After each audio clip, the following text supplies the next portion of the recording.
everyone. Today we will be going over 10 online learning tips to better succeed in online distance learning for those who are still trying to adapt. As you can tell, because of the pandemic, many schools are still online, and for this year, Fall Friday nights will be online virtually as well. So let's get started. Tip number 1 is choosing the right location. This location can either be inside the house, outside the house. Just try to find a place where you will not be disturbed and where the internet connection is available as well. If you have a desk, feel free to use your desk. Make sure you're always sitting down. Never lay down on the bed. If you lay down on the bed, it will just make you sleepy, and that's a big no-no. Tip number 2, always keep a calendar. As you can see, you can actually buy a calendar at the Dollar Tree, or maybe you're into technology and you want to just simply download apps such as Outlook. Outlook is a really good source. Or if you have a cell phone, you already have a built-in calendar. Feel free to use it. You'll get reminders here and there, and it's actually very beneficial.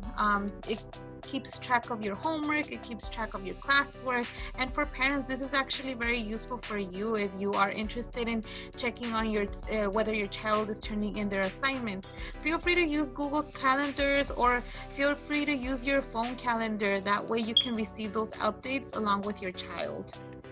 Tip number 3, get familiar with your school's programs.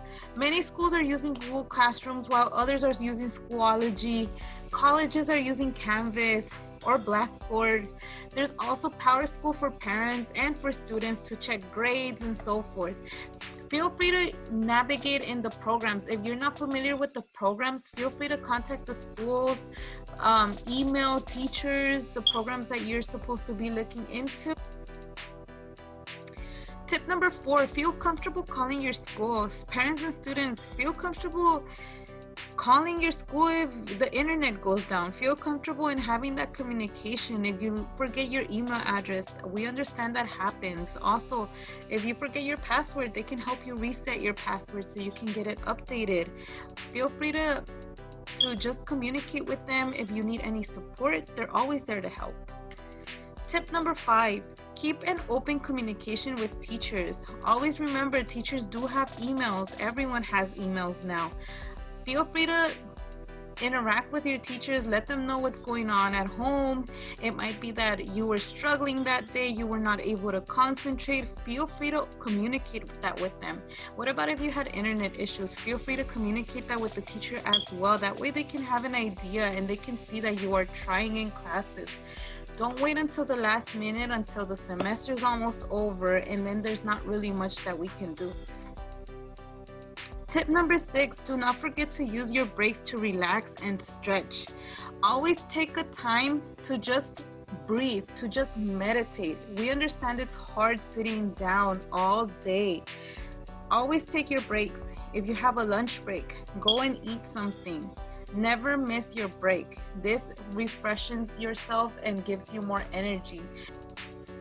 Tip number 7, stay away from distractions. This means phones, this means video games. Stay away from all of that. Remember, you're only in class for about a few hours. After the few hours, feel free to distance yourself and focus on treating yourself here and there.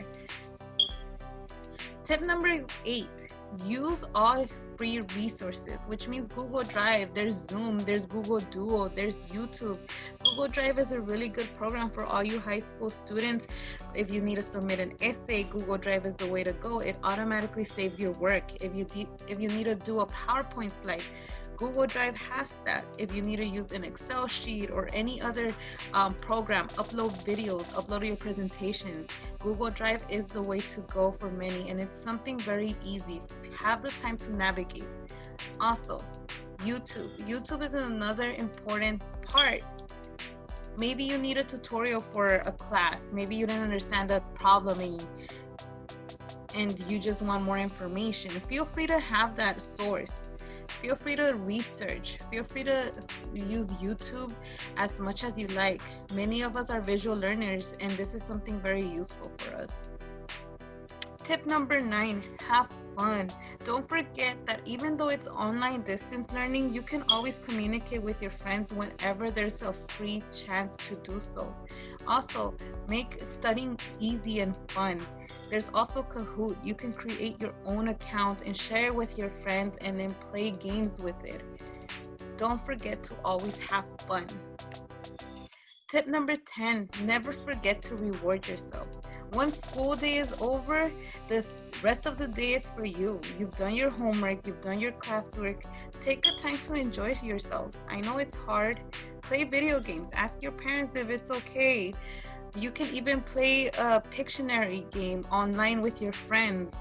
Something to distract you and something to reward yourself and something to look forward by the end of the day. Thank you everyone for watching.